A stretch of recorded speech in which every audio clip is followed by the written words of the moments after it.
अस्सलाम वालेकुम, मैं हूं साजिद और आप देख रहे हैं आपका अपना यूट्यूब चैनल साजिद सोबी। जैसा कि आपको पता है कि मैं काज, ओवरलॉक, पिको, कढ़ाई सिलाई और इनकी मशीनों के मतलब वीडियो अपलोड करता रहता हूं। तो जी अगर आपके पास कंप्यूटर वाली मशीन है जी, जैसा कि आपके सामने ये भी एक कंप्यूटर वाली मशीन पड़ी हुई है। इसके अलावा अगर आपके पास और कोई भी कंप्यूटर वाली मशीन है तो आपने देखा होगा कि इसका जो धागा टाइट करने वाले शाखे होते हैं इस तरह के जी, जो प्लेटें होती हैं ये इसकी बॉडी के अंदर ही लगी होती हैं, जो कि बाहर नहीं होती। जब ये मशीनें ज़्यादा वर्क करती हैं, इसके ऊपर हम ज़्यादा काम करते हैं, तो ये वाली जो प्लेटें होती हैं इसके अंदर धागे का कट पड़ जाता है जी। धागे का कट पड़ने की वजह से हम इसको जितना मर्जी धागे को टाइट कर लें, लेकिन हमारा धागा टाइट नहीं होता, तो जो हमारी सिलाई होती है वो अच्छी नहीं आती, जो कढ़ाई होती है वो भी अच्छी नहीं आती जी। कपड़े के नीचे धागा इकट्ठा सा होता रहता है, लच्छे से बनते रहते हैं।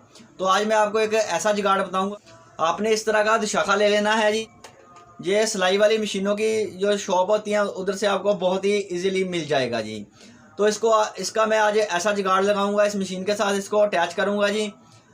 और इसका जो अंदर वाला शाखा है उसकी हमें ज़रूरत ही नहीं रहेगी, वो धागा टाइट करे या ना करे। हम इसके साथ ही धागे को टाइट भी करेंगे और लूज़ भी करेंगे। जैसी स्टिच हमें चाहिए होगी हम इसके साथ वो स्टिच बना लेंगे। तो आपके पास भी अगर कोई भी कंप्यूटर वाली मशीन है जिसके शाखे अंदर लगे हुए हैं और आपका धागा टाइट नहीं होता, तो आप भी इस तरह का शाखा लगा के अपना धागा टाइट कर सकते हैं जी। तो अभी कैमरा लेके आता हूँ मशीन के पास और करते हैं काम शुरू। काम शुरू करने से पहले जिन लोगों ने मेरे चैनल को किया हुआ है सब्सक्राइब, उनका बहुत बहुत शुक्रिया।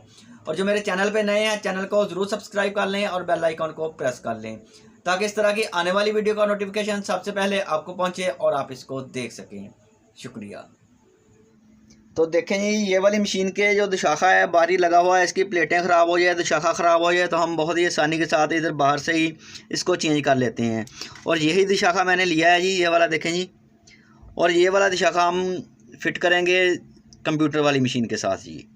तो देखें जी, ये जो 8100 मॉडल हो, 8200, 8300, इसके साथ ये वाला शाखा फिट करना बहुत ही आसान है जी। ये देखें ये शाखे के पीछे से ये ब्रिक सा बना होता है इसका, और हमारी मशीन के ऊपर एक ये वाला नलकी लगाने के लिए बना होता है, इसके ऊपर सुराख है जी। और ये इसके ऊपर बहुत ही आसानी के साथ फिट हो जाता है जी। ये देखें बहुत ही आसानी के साथ फिट हो जाता है। अगर ये थोड़ा लूज़ लगे आपको तो आपने इसके ऊपर इस तरह से थोड़ी सी टेप मैंने लपेटी हुई है इसके ऊपर जी, और इस तरह से इसके ऊपर मैं इसको लगा देता हूँ जी। ये देखें जी बहुत ही अच्छा फिट हो जाता है इसके ऊपर। अब धागा हम इसके अंदर पहले डालेंगे और फिर जैसे जैसे हम मशीन के अंदर धागा डालते हैं तो डाल लेना है जी। जैसे ही हमने धागे को टाइट करना है तो यहाँ से हम धागा टाइट कर लेंगे इसका जी। जितना धागा हमें टाइट चाहिए हम टाइट कर लेंगे, जितना हमें लूज़ चाहिए हम लूज़ कर लेंगे जी।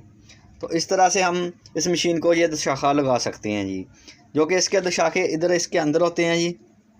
अंदर होता है इसका शाखा, और उसकी जो प्लेटें होती हैं उनके अंदर धागे का कट पड़ जाता है, जिसकी वजह से ये मशीन धागा टाइट नहीं करती। इसकी ये वाली जो नाव है इसको हम 9 के ऊपर भी कर दें जी, 9 के ऊपर भी कर दें तो तब भी अब जब हम इसका फुट लीवर नीचे करके धागा खींचते हैं तो धागा इसका लूज़ ही आता है जी।